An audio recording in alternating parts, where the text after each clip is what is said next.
Issues with neighbors, difficult Euro-Atlantic road and high hopes for the future. No, we are not talking about Macedonia. 3,000 kilometers from here in the Caucasus, where Christianity and Islam meet and democracy borders with authoritarianism, is Georgia, a country of about 4 million people known for its good wine and glorious history. Similar to us, but so distant.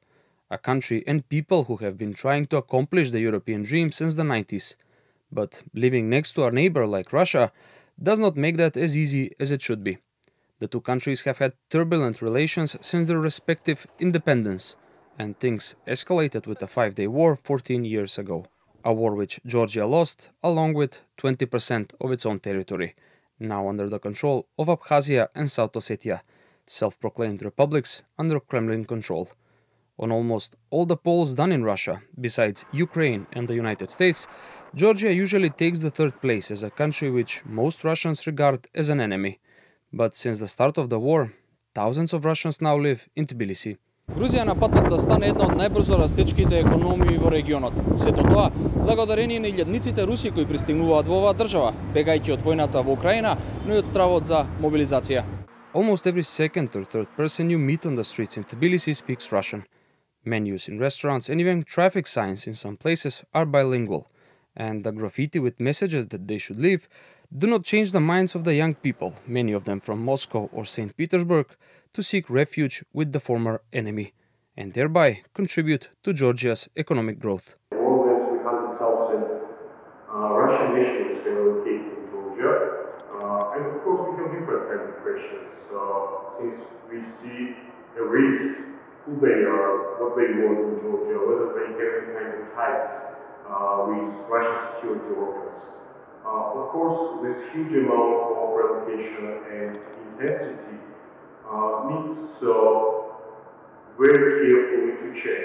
Therefore, the government is obliged to make a thorough background check to minimize the national security risks. Although on the other side of the Black Sea, Ukraine is a sensitive topic for most Georgians, and the war that is still ongoing, many of them consider it as their own. Ukraine is a very sensitive case for Georgia and Georgian peoples. We know what is Russian war. We see this barbarism in our country also. 2008, all Georgian people support Ukraine, and we want to see Ukrainian peoples winning in this war.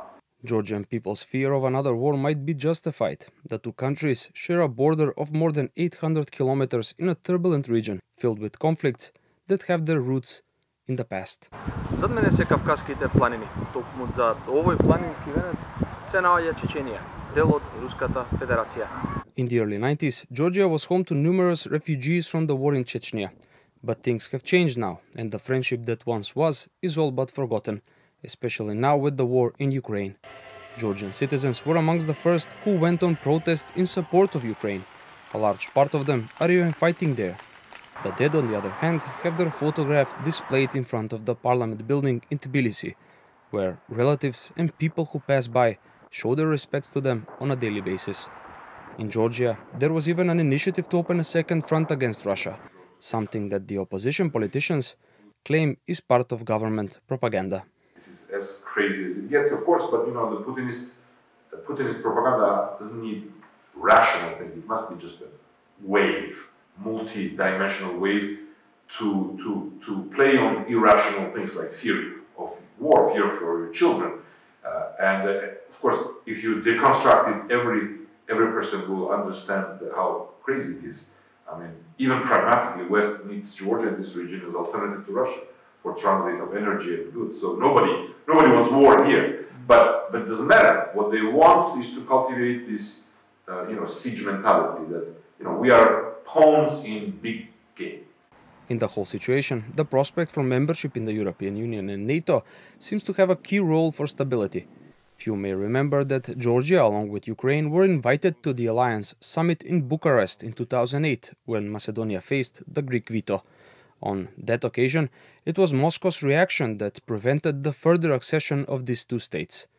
Now many hope that this will change and the country will continue on the Euro-Atlantic path. But unlike Moldova and Ukraine, Georgia did not receive candidate status for EU membership. We are, I think, in the big danger of missing another historic window of opportunity to go out of this post-Soviet swamp of Russian influence. We missed the first chance in the 90s when Lithuania, Estonia and Latvia were in shape to transform their countries and become NATO members first and foremost, and then EU members. And we, and by the way, Ukraine too, at that time were not in shape. We missed our chance. Now Ukraine is paying a huge, tragic price, but they are on the right path. The three countries, Moldova, Ukraine and Georgia, are part of the Eastern Partnership with the European Union, formed in 2009. And even though 5 years later, the three of them signed association agreements with Brussels, Georgia was the only one that did not get a candidate status this year, but a European perspective. According to the latest polls done in this country, over 80% of its citizens want European Union membership, and not getting a candidate status sparked protests and demands from the government to fulfill the necessary criteria.